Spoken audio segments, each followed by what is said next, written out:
When people think of 1994's groundbreaking Donkey Kong Country for the Super Nintendo, they usually think of the beautiful pre-rendered silicon graphics, the razor-sharp gameplay, and one of the most memorable soundtracks of the 16-bit era. But here in the UK, some players opened their copy and found something inside completely unexpected. Not a bonus level, not a demo, but a music CD. It's called Go Ape, and despite the Donkey Kong branding, it isn't a soundtrack at all. Go Ape is a UK-only promotional CD bundled in with some copies of Donkey Kong Country, as advertised here. Instead of in-game music, like the later Killer Cuts for Killer Instinct, Go Ape featured licensed rock and alternative tracks from contemporary artists. A strange pairing that still confuses some collectors today. To understand why this exists, you have to look at it less as a Nintendo product and more as some kind of marketing experiment. There's no Donkey Kong music here, no David Wise compositions, no aquatic ambience. Instead, Go Ape is a compilation of 8 tracks drawn from the UK alternative and emerging Britpop scene of the time. So what's on this thing? Of course, I'm not going to play any music for fear of a copyright strike, but let's go through the track listing. The CD opens with Rocks by Scottish band Primal Scream. It's loud and immediately sets the tone. It's trying to feel bold and contemporary, with the song having been released earlier in 1994. Next up is Oasis with the 9th track from their debut album Definitely Maybe. It's about as UK-centric as Nintendo could have chosen for this compilation. It's just thankful that Donkey Kong Country wasn't the subject of dynamic pricing, much like Oasis tickets were. Saint Etienne bring a softer dance pop track to the proceedings with the 3rd single from their 3rd album. A reminder that this compilation isn't just about attitude and aggression.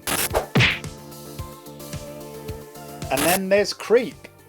Yes, Radiohead's Creep. It is the radio version of the band's breakout song, but can you imagine the backlash Nintendo would have faced if they had just casually dropped the F-bomb as a freebie into one of the best-selling games of all time? Hearing Creep tied to Donkey Kong Country in retrospect is quite surreal. TerraVision bring the energy back up after Creep with Oblivion. If any track goes with Go Ape the most, it's probably this one. Alternative band the Boo Radley shift the mood once again on Go Ape with something more psychedelic with Leaves and Sand from their 1993 album Giant Steps. It's less commercial than any of the other tracks on here, but arguably more cool, which may have been the point, I guess. Midlands band Pop Will Eat Itself leans heavily into the alternative with the industrial Everything's Cool. This is the track that always felt the most out of place to me for such a colourful and vibrant fun game. But what am I talking about? The whole thing's a bit weird. The CD closes with Birdman by Ride, which is a long, atmospheric track. It's an unusual way to wrap up a video game promotion, but like I said, the whole thing's unusual. So why bundle this CD in with Donkey Kong Country in the first place? Who knows? Image? I don't know. There is no publicly documented official statement from Nintendo explaining why Go Ape was packaged in with Donkey Kong Country here in the UK. There's nothing in magazines at the time, nothing I could find in modern retro magazines with Donkey Kong deep dives, and as of making this video, nothing on Wikipedia. Just stuff about CDs and other promo material released in other territories. Today Go Ape is less remembered for what's on it, and more for how strange it is.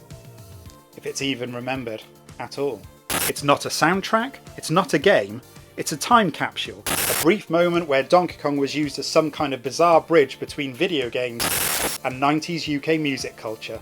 And I guess that's what makes it fascinating. Thank you very much for watching. Now let me know, did this come with your copy of Donkey Kong Country? It doesn't seem to have come with all of them at the time, but why do you think it was included? Let me know your thoughts in the comments below. If you have made it this far, why not consider subscribing, leave a cheeky little like on this video, and if you want to stick around on the channel, I've got a couple of other videos right here that you can check out. I actually have very fond memories of listening to this CD at the time. It got me through quite a difficult period in my life and it broadened my taste in music for sure. I'll be back soon again with another video about something weird from my collection, but until then, Thanks again for watching.